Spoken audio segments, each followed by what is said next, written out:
SSCA Easier and Safer Cruising Summit. Tricks, tips, techniques, and solutions to problems. All of us have them. Special ways we have found to make our SSCA cruising life easier and safer. Don't be surprised to hear what seems like contradictory opinions.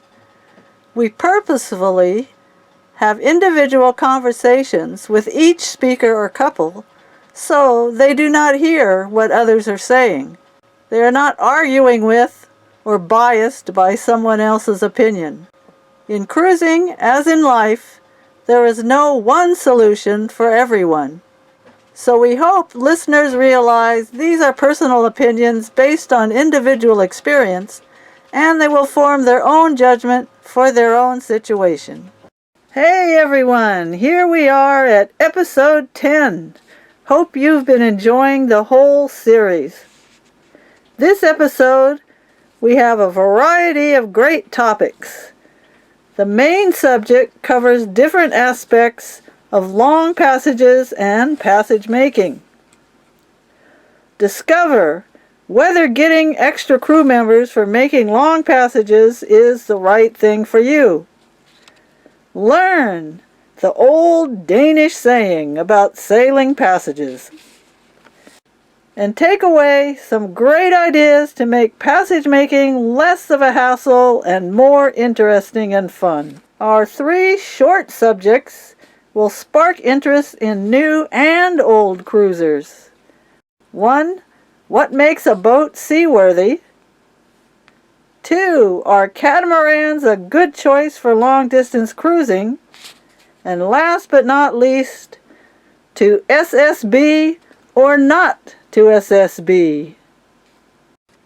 We wind up our episode with 2 quickie tips. Stick with us, and you may discover 2 more great ideas to use for yourself.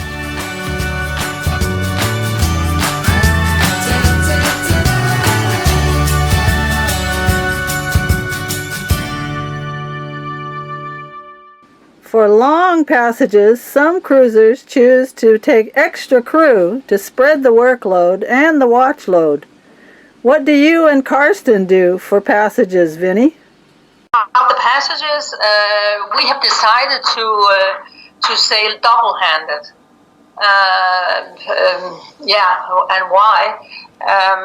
We have heard about a lot of people who have been crossing the Atlantic Ocean, and there have been more people on board. And as soon as they dock the boat in Caribbean, everybody get off the boat. And we have heard about people who have lost their friends because they were good friends when they started from Europe, but when they came to Caribbean, it's tough to be more people on a small boat. So Karsten and I, we decided from the beginning that we want to cross the ocean double-handed. We have friends and family coming out, but that's only when we are out on an island and they are sailing with us. But on passage, we do it double-handed. And double-handed means actually that you have to handle the boat single-handed because the other one is sleeping. And that was one of the reasons why I said to Karsten, I don't want too big boat because I have to be able to reef on my own. And if we buy a boat that is 50 or 55 feet, I'm not sure I can do that. So we decided that we prefer a smaller boat, and Capri is 40 feet. And that's nice. I can handle the boat. So Karsten, when he's sleeping. There's a Danish saying about taking friends on board as crew when you're doing ocean passages, and the saying is, you leave Europe sailing with your friends, and you dock in the Caribbean sailing with your enemies. We've witnessed a few people arriving into port, and when we've helped organize rallies, and on the way in, they say, "Can you arrange for a hotel for, two of our crew members as soon as we dock?" And it got to the point where they weren't speaking; they were emailing each other. Okay, that means also that when you're double handing, it can be a little bit lonesome because you're always on your own, and when the other one comes up in the cockpit, the other one needs to go down and sleep. Very often, our friends said, "How can you guys stand each other on the boat, on a small boat?" And every time I said, "Well, on passage, it's definitely no problem because we don't talk much together because we are sailing the boat and the other one is sleeping."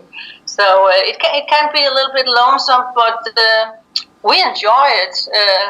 Sitting alone in the cockpit, watching the stars, and Jackie, one of the things that I've always said about sailing passages is that if you're going to double hand and sail passages, you have to like being alone with yourself.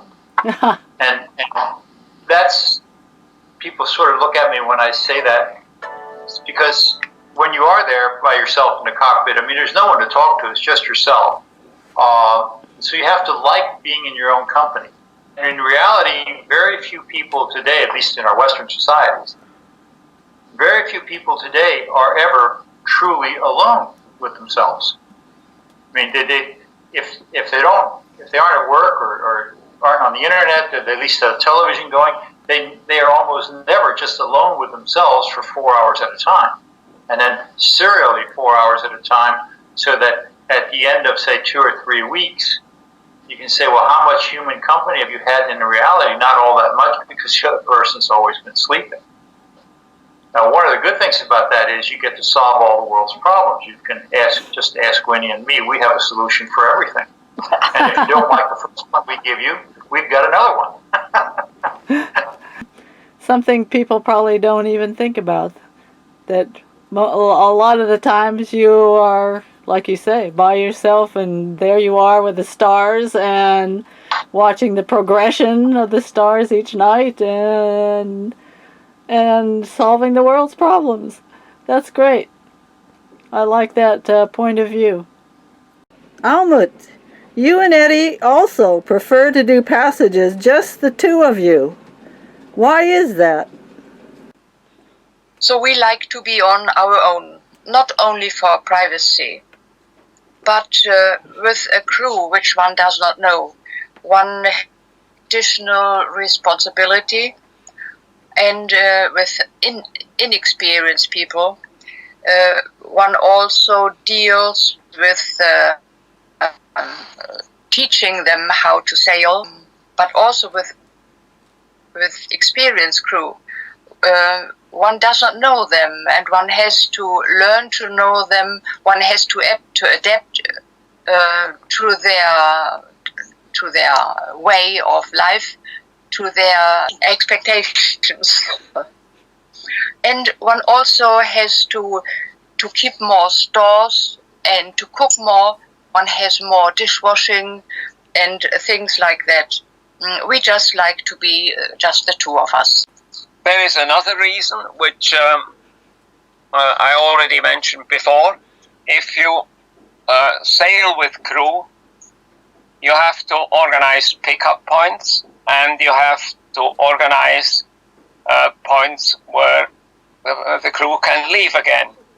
And that means you have to choose well in advance places, but not only places, but also dates. And from our point of view, and with the few experiences we have made, it is always very disappointing when one has to break up a cruise just to be able to go to a certain place at a certain date. It was not for picking up crew, but it was for meeting somebody, and then you get into adverse weather conditions, and all the fun is gone then.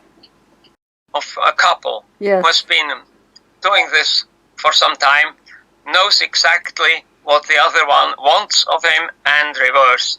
And you are much more comfortable just by being the two of you. And you can do practically everything when the teamwork is okay. You are fortunate, as are we, to be a couple that works well together and is used to doing the sailing and everything as a couple, and do not feel and can handle the boat without having additional people to help. So yes, that's good for people like us that have that fortunate situation. I would like to add something because both of us are responsible for the boat and for the safety of the other one. And it is very important to know I can rely on my partner. I can rely on my husband. I think this gives one a very, very good feeling. Some people that are maybe a little too casual about going online and on the crew websites for finding crew, and maybe choosing by the photograph more than what the person has in mind. And we know two stories, one a very lucky story and one a not so lucky story, and both of them have to do with the owner or the main person of the boat falling overboard. And in one situation, the inexperienced female crew member miraculously turned the boat around back into the wind and picked the guy up. And that was a wonderful ending to that story. But we also heard another story which was less fortunate, and the man saw that they were in bad seas and trailing the dinghy because it was only a short little passage they were doing, and the dinghy started to go wild, and the guy went and tried to correct or work with the dinghy so things would be better, and then he fell in, and there were strong currents and choppy seas, and unfortunately the unexperienced crew member didn't know how to pick the person back up. So that's also when you're picking crew members, even if you're a super experienced single-hander, you should still consider those things when choosing crew. Well, when you have a crew whom you do not know, you will always use a high percentage of your alertness to watch over them, because you don't know what could happen to them, and that means you have less possibilities to look after yourself and the boat. Rob, we're talking about having crew or not having crew. What is your view about crewing on other boats or having crew on yours? Crewing is an interesting subject. I was very glad that when I was learning, I crewed on some other boats. So I gained experience offshore before I had my own boat. It sort of taught me how to do things offshore, and it certainly helped me for heavy weather sailing when I encountered it. So I was glad that I crewed on other people's boats. We never had anybody crew on Ventana. We considered it for our first big Pacific passage, but ended up not doing it. I think it's kind of a mixed bag. I guess my attitude would be, if you're looking for experience, getting crew experience is a great way to do it. As I said, then you learn more from other people's mistakes, and it gives you more confidence when you go on your own boat. If you're thinking of bringing crew on your boat, that's another issue. We never did it. Sometimes it works out great and you become lifelong friends, and other times it doesn't. And I never would want to be on my own boat and feel uncomfortable with other people there and waiting for, I can't wait till the passage is over. So, and if you're going to crew on someone else's boat, I would try and get reference from other crew that they have had. You know, we knew a lot of single-handed sailors, and as we used to say, there was a good reason that they were single-handing. And a lot of them went through crew. Every passage they had a new person because nobody would go with them a second time. So I think the more information you can get about other people's crewing experiences, the better. I don't have a whole lot to offer because we never did it ourselves. What has been your experience with crew? I once had somebody with me that was a friend, so was not paying, but he was coming from a kind of monohull racing. He liked to race and so forth. So we had a few conflicts because he wanted to do things his way, but that's my fault. I do things my way, and he sort of, always wanted to say something about it.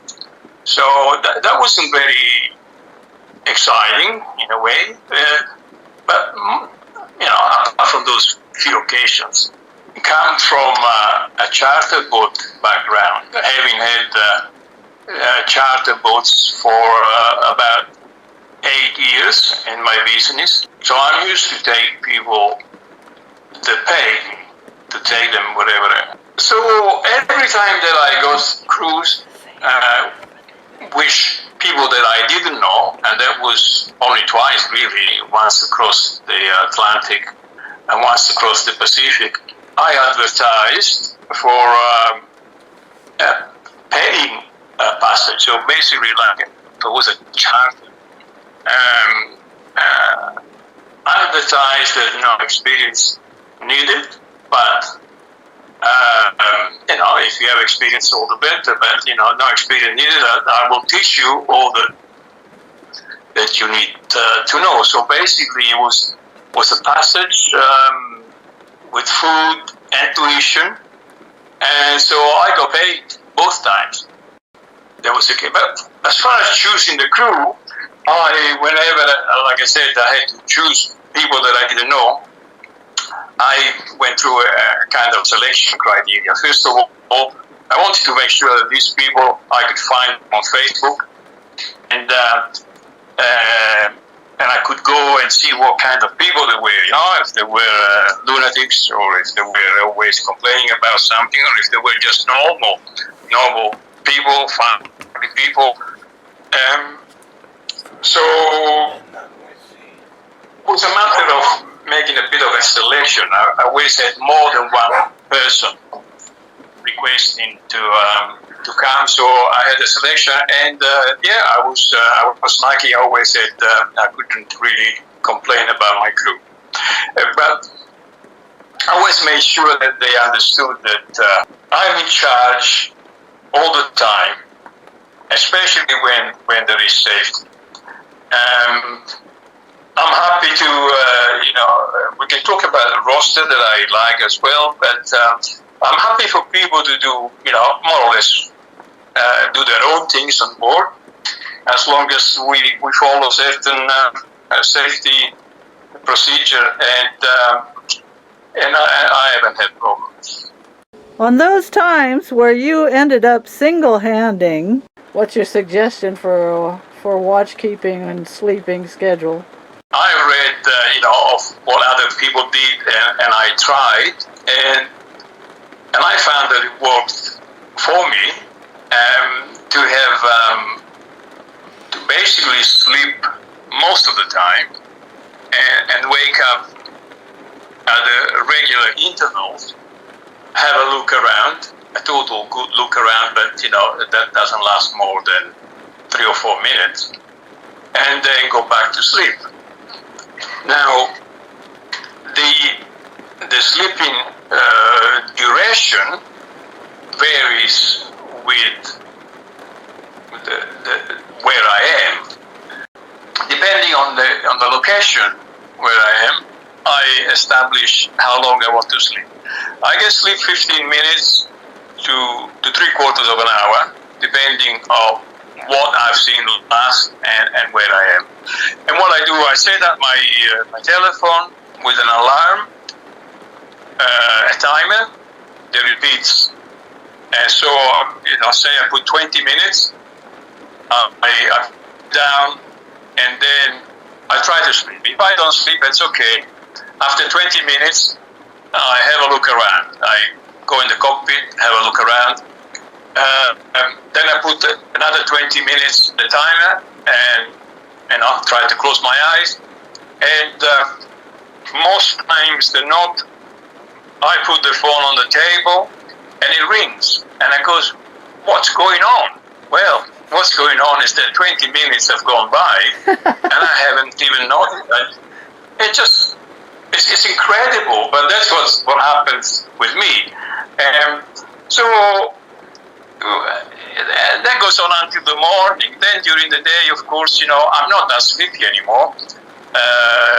But if I need to take another 20 minutes nap, I just take a 20 minutes nap, no more than that. Do you find you can sustain yourself like that for how many days? Well, I haven't really tried to do that for more than 2 or 3 days, Then sort of get to an anchorage and have a good sleep. I'm not sure what would happen on an ocean crossing or on a 1 or 2 weeks passage. I haven't tried, but it worked for me. It worked for me except for once. We got out of harbor because there was a tsunami a few hundred miles away. So everybody said, "Oh, let's get out of the harbor, just in case." That was in the Marquesas. It was nighttime, so I didn't want to go too far away. So I started to hove to.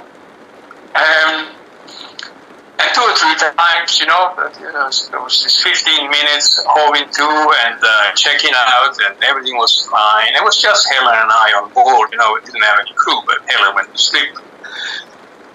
Then I went to sleep. The boat was just behaving very, very nicely, just hoving to, not going anywhere, just staying outside the harbor. We were 3 or 4 miles, maybe 5 miles. And then I wake up all of a sudden, and I look on the plotter, and I'm going straight towards the rocks. And I was maybe a mile from the rocks, and that gave me a big fright. I mean, a mile at 3 or 4 knots is still a long way, but I had the fright of my life. Karsten, what have you discovered about making long passages? Passages are strange because you never know whether you're going to like sailing passage. I guess our experience is half the people don't.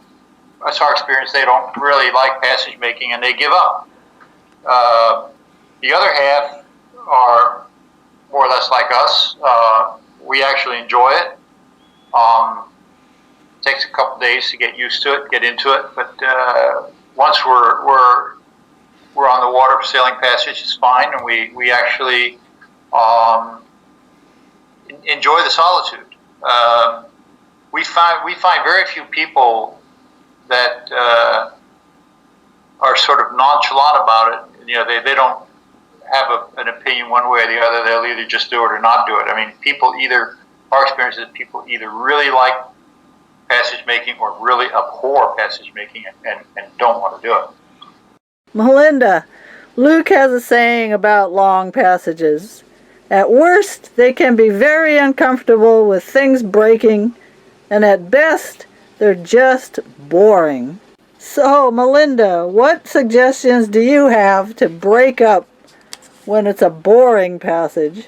Well, one of the things that we did, you were talking about how Luke always was reading to you, and one of the things we did on our long passages, which was wonderful, is we would pick a book that we both really wanted to read.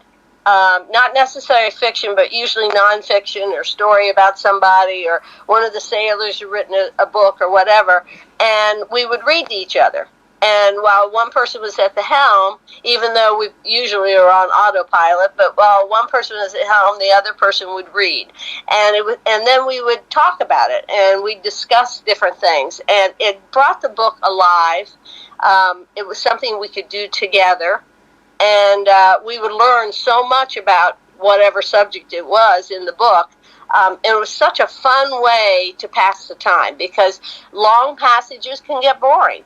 And, many times you have a lot to do on a passage, but if you don't, it can be pretty boring. And so we found that entertaining each other we either played we did a lot of we played lots of games, because we're both really gamey people, but we also had a great time just reading books to each other. I think that's a great idea, and especially, like you say, reading books, not fiction books particularly, but books where you're learning something, and then maybe one person knows a little bit better about it than the other, or gets the concept before the other one does, and then discussing it, and then later on, if it's something practical, to try practicing it together. We continued to do that, actually, in car trips. He loved to drive, and I would read to him, and we just loved that. And then we discuss, and it really makes you feel good about each other, because you would discuss whatever we're reading, and it's a real team thing. Yeah, it keeps you close together. That's a great idea. I love that suggestion, and I think a lot of people will like it too. Cooking on passages. Okay, you were on a monohull? I was on a monohull. Many times we were on a heel, and so I had to strap myself in order to even stay by the kitchen. And my oven was one of those gimbal stove. But what I did is I always planned ahead of time. I'd make all my meals ahead of time, and I had passage meals that you could eat either hot or cold. So one of our meals, my husband, it was his favorite thing. He called it glop. Sounds good. Yeah, and, basically it was hamburger and macaroni and spaghetti sauce and a few other things thrown in. And I'd make up a bunch of that, and I'd take containers and put them in the freezer. We were lucky enough to have a freezer. Some people don't. If I was able to heat it up on the stove, because things were calm, and I could heat up and he'd get to eat it hot.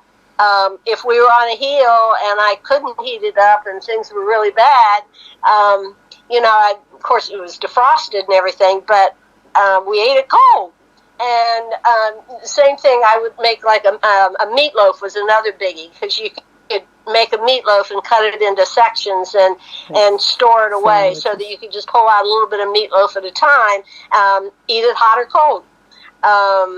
And then I had certain things that were kind of comfort foods during the night, when at night when you're sailing and trying to stay awake. The ramen noodles, yeah, and it's kind of comfort food, and it's warm, and it was great for passages, and have things you could eat on passages in the middle of the night that you didn't have to do a lot of preparation, like cheese and crackers. You want to plan ahead of time. So if you're going to do a passage, don't think you're just going to cook on the passage, because you're not. Sometimes you can, but most of the time, it's very, very limited. So plan your meals ahead of time. Think of things that you can eat hot or cold. Make enough of it that you can store. If you have a freezer, that you can store it in the freezer. So that you can just pull out a little bit at a time, because you can't just pull out fresh meat and think you're going to cook a nice big dinner on board. It isn't going to happen, not when you're on a passage. Not only, your weather may be fine and you're not at a heel, but you're exhausted, you're tired, and you want to sleep. When you're not at the helm, when you get to be off helm, you want to sleep. So you don't want to take time cooking. So, anyhow, that's kind of my advice on that. Even on multi-hulls, where it's I don't have a gimbling stove, and I have a full-size regular apartment cooker, but yeah. I do the same. If it's going to be a long passage, like you say, you don't want to be chopping broccoli or something like that. Get all that done before. Yeah, exactly. Have that stuff planned ahead of time. Yeah. If you like fresh veggies, which we love, and when you're mentioning chopping up broccoli, before ahead of time, I would take a Ziploc bag and just fill it full of chopped up fresh vegetables and put it in the refrigerator. And then whenever we wanted to snack on something, I'd grab the bag and maybe some dip or something, and we'd sit and eat fresh veggies. And you can do that without any work whatsoever. So there's a lot of different things that you can do. You just have to sit down and kind of plan and think about how you're going to go about doing all this and being able to store it.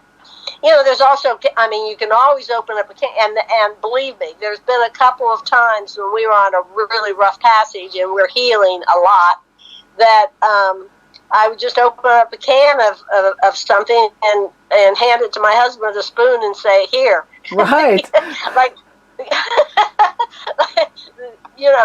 I barely could get down the steps, barely get the can, get the spoon, get upstairs and like a can of cold chili or whatever, and eat.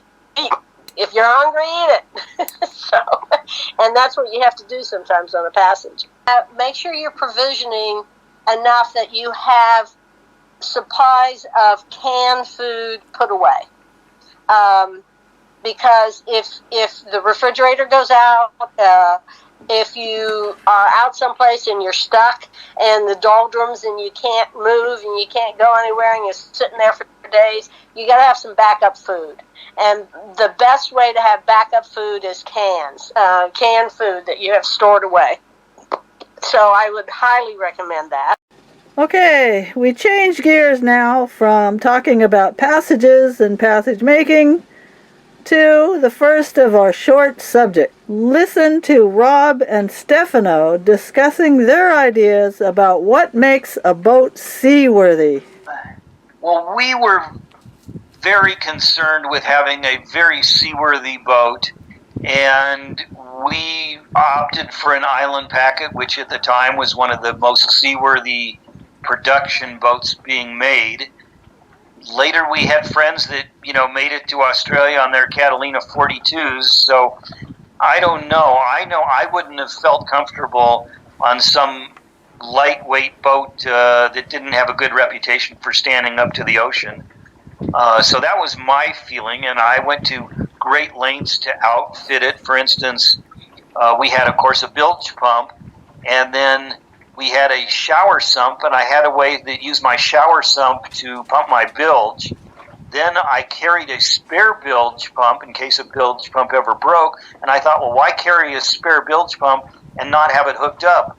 So I had my spare bilge pump with about 25 feet of flexible hose and a cigarette lighter plug, and I could just run the cigarette lighter plug into my panel and put the hose into the cockpit, and I had a second huge 3,600 gallon per hour bilge pump.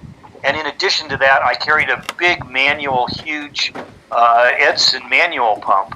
So that was my approach. I mean, I don't think you can be too seaworthy, and that lends itself to sleeping better at night, feeling more secure, your partner feeling more secure, your partner sleeping better at night, and you then spend more years cruising because it's not a stress and a strain and a worry to you. It's something you feel very confident in, and you don't feel like you're putting your life on the line every day. So that was my attitude towards seaworthiness. Seaworthiness means to have a boat which is capable to get you across in comfort and in safety.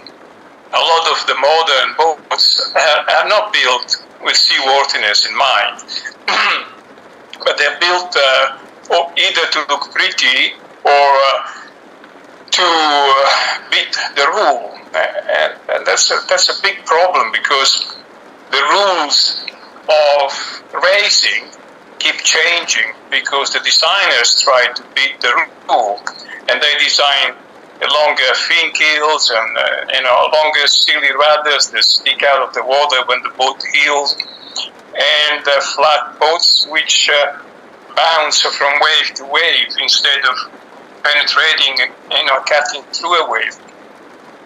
So, what is seaworthiness? Seaworthiness to me is a thin, deep, long boat with a good keel that it's not going to snap if you hit an object, and a rudder which is also a good solid rudder, not a big long thing that sticks out and that is the first thing that hits the ground.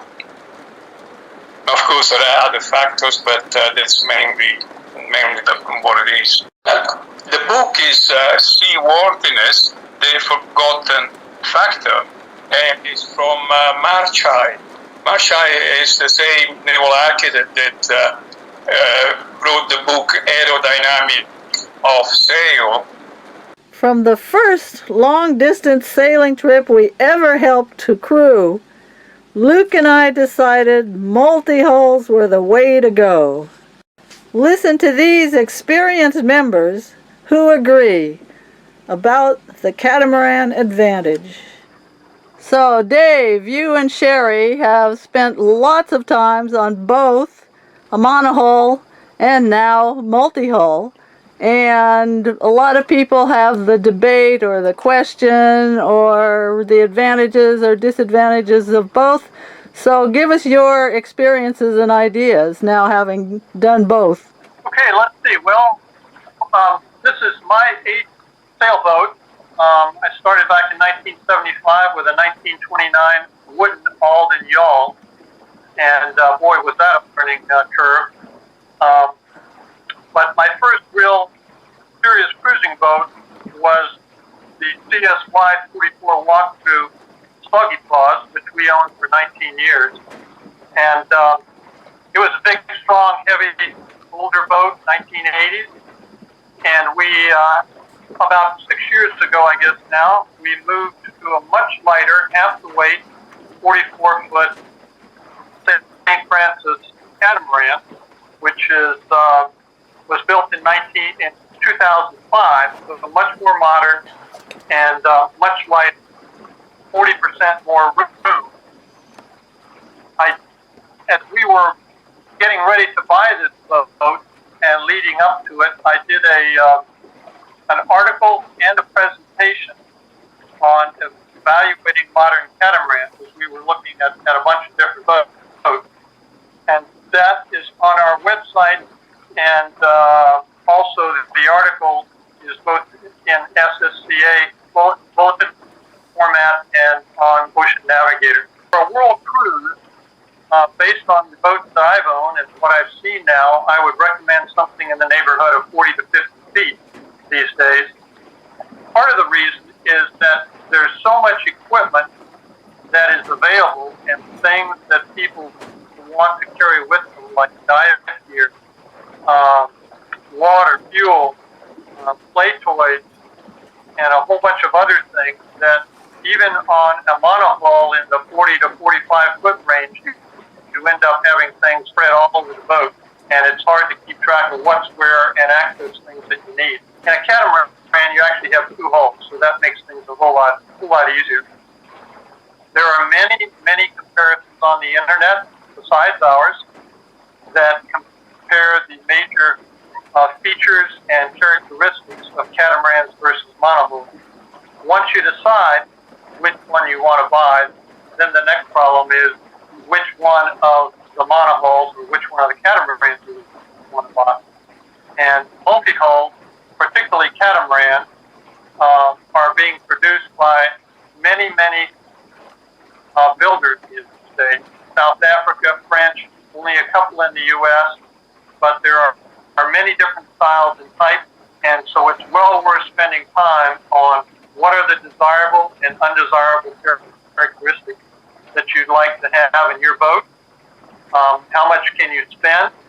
And for us, that meant a used boat, not a new boat, but a used boat. And then, of course, there is the equipment that you might get with the boat when you go to buy it. So some of the multi-hull, just touching the tips of what might make you want to buy a multi-hull over a monohull, are things things like the multi-hull sail flat. There's no heeling for the boat, and that makes a big difference for me anyway, regarding seasickness, nausea, and how tired the crew gets. Multi-hulls are generally about 20% faster than a typical monohull of the same age. 40% more room inside. And one of the things that I really like about going to a multi-hull, a catamaran, is that the modern multi-hulls don't think.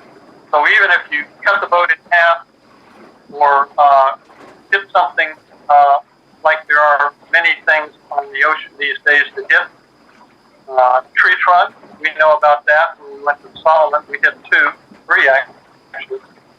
And the containers that are being aloft off the big ships and so forth. But knowing that at least you'll be on the surface, you may be upside down or in two pieces, but you won't be on the bottom.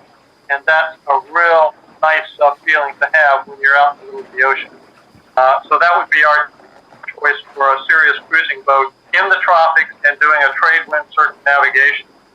I'm not sure that would be the same opinion if we were doing high latitude sailing, say up the Northwest Passage or down into Antarctica or around the Five Great Capes. But for the type of cruising that we like to do, multi-hull is our choice. We decided on a multi-hull after our first ever long-distance sailboat trip, helping to crew on a monohull, helping two older guys go from Tahiti to Hawaii. And after spending 17 days heeled over on one side and sloshing and bucking up and down, we said, okay, I think we want to get a multi-hull. For me to cruise, and there should be only one choice, and it's a catamaran. And I know that, a lot of people don't feel like that, but I have a monohull tattooed on my forearm, and I had that tattooed when I didn't know anything about catamarans. But as I came to Australia in 1980, these things, started to go around, and these things that I didn't know, and I had two hulls. I was used to the rowing little boats in Italy that had two hulls, but the rowing boats, for surf life saving. I decided to build one for my charter boat business, a 12-meter sailing catamaran. And I picked up the design that I liked the best. And that was by a naval architect, which is here in Australia, and it's called Shoining. And Shoining is famous for designing relatively fast, very smooth, beautiful looking boats. And I'm glad that I did that, because I realized that I didn't like that. I totally would not recommend a Shoining as a cruising boat. All these round curves, round decks, you drop a tool and it goes straight into the water. There is nothing that you can do to save this guy, and it's slippery, and a lot of things which I realized that don't make a good cruising boat. And what I enjoy by catamarans is the stability, and only if you have a catamaran, you can believe that you can cross an ocean with a kettle on the stove for 19 days, and you don't have to put it on the ground. And our last short subject, to SSB or not to SSB? That is the question. Has single sideband radio become an archaic dinosaur that's been replaced by sat phones and smartphones? Well, listen to these members and their ideas about SSB. We counted on our SSB when we started because satellite phones didn't yet exist. But I also found the SSB to be a major part of our day. I'm a very social person myself, and checking in with friends all over, learning what was happening at the next anchorage, where you were going to get parts or where the customs was or all those things, we found the SSB invaluable. I think in the very end of our cruising, by then satellite phones were out, and it was easier to get weather on a very short satellite phone, download some GRIB files in just a second. So we sort of used both. We used the sat phone for the weather, for any emergencies. I guess email we did both ways. But for your social life, the single sideband can't be beat, and it's really nice to hear on the radio friends you haven't seen in many, many months, from maybe 6-8 months, a year, whatever, and you hear them on the radio, and then you make a plan to rendezvous a couple islands down the chain, and otherwise you never would have seen them again, maybe. So we really like the single sideband. Also, I think it keeps people in touch with each other. It's reassuring to have a net and get in touch with other boats. And okay, if you're traveling, I think many cruisers have become too isolated now. They look for all their information themselves on Captain Google, and and they depend the internet and become too isolated.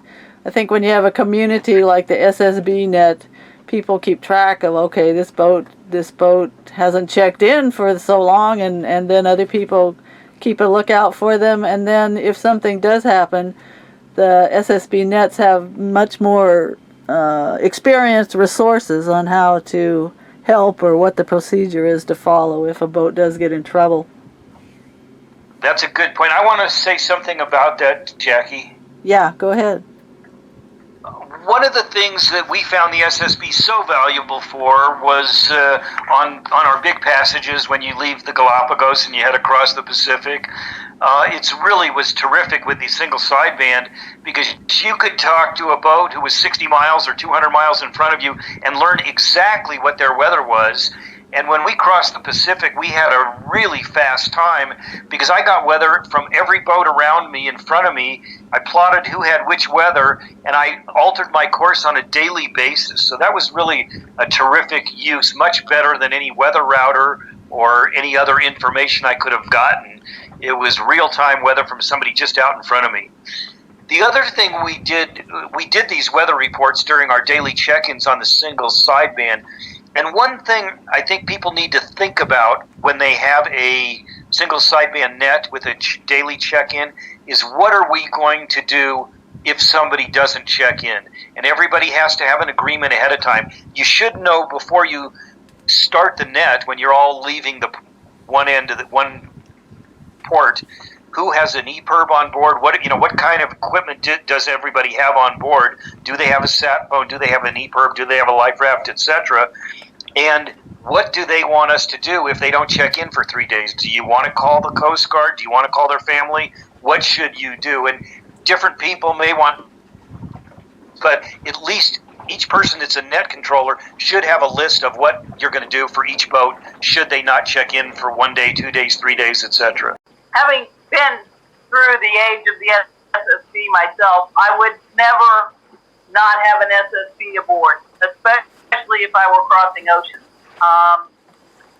But even when we were back in the Bahamas, the ability to sit in a remote anchorage and still be in contact with your friends who are scattered all over, not just the Bahamas, but the east coast of the U.S. and down in the Caribbean, it's just amazing. And yes, today, if you want to be tied to where there's internet, you can still do that via Facebook. The days of the SSB net, which still go on now, but they're a little less popular, was like a Facebook group where people could put a question out and get answers from a whole bunch of different situations. And we have in a number of cruising situations that saves people's lives, saves people's boats, saves people's dogs and cats, with being able to hook someone who had a problem up with someone who knew the answer to the problem, including one we were personally involved with a few years ago. A friend had tried to crank his engine up and it wouldn't go. and they came up on a South America net and asked for help from people. We were in the Galapagos at the time, and Dave spent quite a bit of time on the radio explaining to the operator of Sidewinder what he should do to try and get, the situation was they had been going downwind in some significant following waves, and seawater had gone in through their exhaust into their engine cylinders, and because there was water in the engine, it wouldn't crank. And so my husband, Dave, explained what Dave on Sidewinder should do to bleed the water out and what he needs to do to protect and preserve his engine, since he's got salt water in the cylinders. And it took a day or two of twice a day communications on the radio before Sidewinder got the problem sorted out, but they did get their engine going again, all by themselves in a remote anchorage with nobody around to help, just from advice from people on the single sideband radio. There's other situations. Most ham nets have a doctor nearby, where if you call in with a medical condition, they can patch you through to someone who will give you advice on what to do. People from, they've also, I know in the Bahamas, somebody got attacked by a barracuda and had a really severe laceration, and it was the ham radio net that got help to that boat, and medical help as well as the ability, someone to help the other person on the boat to get the boat to a safe place. So there's just so much. Once you go beyond 20 miles from shore, and especially if you like to go to remote anchorages and get away from the internet and the cell phone towers and being tied to that kind of life, having a single sideband radio is really key to enjoying that life. Having a good social life, you get on the radio with your friends in the afternoon and talk over your day. We had a passage with 4 boats last year on our way from the Philippines down to Papua New Guinea, where we had a 3-day passage, and only 2 of the boats had single sidebands. After the first 24 hours of this passage, we were far enough apart that we couldn't talk to the boats that didn't have a single sideband radio. But the 2 boats that did have single sideband, we stayed in touch for the whole 3 days. So it's really, I think it's a safety issue. I would certainly never go to sea without a single sideband. But it's also a social issue where you can stay in touch with your friends, no matter where they go, further than 20 miles away, when you can reach them by CHF and enjoy life and exchange information. If part of the reason for not wanting to put a single sideband HF radio on the boat is cost, and I know that if you have a new ICOM 802 or something similar installed on your boat by someone else, it probably costs you $3,000 to $4,000. That's not necessary. Installing an HF radio on a boat is not rocket science. It's very well documented in places like SailMail website and other places on the internet. The proper way to do it. There are many ways to do it, and you can easily and inexpensively buy some of the older mobile radios like Kenwood TS50, some of the ICOMs 706, and there's even some newer ones for between $400 and maybe $700 to $800 instead of spending over $2,000 for a unit. These might not be technically legal in the U.S., but in the places we go overseas, there's no problem using one of those. And that can be done for probably less than $1,000. We have a used Kenwood TS50, 100 watts out, and I've installed a long wire antenna on the back of the boat in order to be able to use that. And so for $1,000, you can have this capability, which we think is a significant safety capability, particularly if you're cruising overseas. Maybe not so much in the U.S. or even in the Caribbean, but certainly overseas. In our quick tips category, Rudy recommends that all of us cruisers have several of these simple and dispensable items aboard. Yeah, we're big advocates of simple mechanisms rather than complex or electrical. And block and tackle we use all the time on our boat. We have several. We have 3-part and we have 5-part. And we use these. The big thing would be, if it ever was needed, to recover a man overboard. But for just everyday use, we use them to get the dinghy on and off, sails up and down, simple things like pulling the boat into a dock. If the wind or current is against us, sometimes it's just too difficult to pull it in by hand. Lifting heavy items on or off. Just about anything that needs to be pulled, lifted, or hauled can be done with block and tackle. We have block and tackle that have rope tails on them, so we can attach it just about anywhere with very little difficulty. We also find it quite useful if the anchor should get hung up or the windlass fails. A lot of times there are occasions where the anchor has gotten, or the rode has gotten twisted around something on the bottom, and we can use the block and tackle to help free the strain on the rode while we unwrap it. Okay, that's a good idea. Or also something if the line gets crossed or something, and you can take the strain off the line, give you some slack. And some people may not, especially some young, strong guys, like I remember when we were younger and stronger, we would think that we could muscle a lot of stuff or throw our bodies in the way or do something like that rather than using things to help us mechanically. So thanks for those ideas. And to wrap up another great episode, Bill Cullen will answer a couple burning questions you might have in the galley.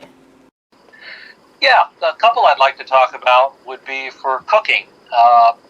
We have a problem with our stove, and not all stoves are equal, some better than others, but ours tends to burn things on the bottom. If you're making a macaroni and cheese lobster casserole, you don't want it burned on the bottom. If you're making bread, if you're making biscuits, whatever you're making, and here you see the pizza, you don't want to burn the crust. So the solution to that is an oven stone, and this prevents your casserole dish or your pizza pan from getting burned on the bottom. And it also distributes the heat much better in your oven. Now you can make these yourself from a piece of unglazed stone. I wrote travertine stone, but travertine is the one I used. I went to the Home Depot kind of store, bought one piece of travertine that's 18 inches square. It's unglazed. And do you know at Lowe's you get 2 free cuts?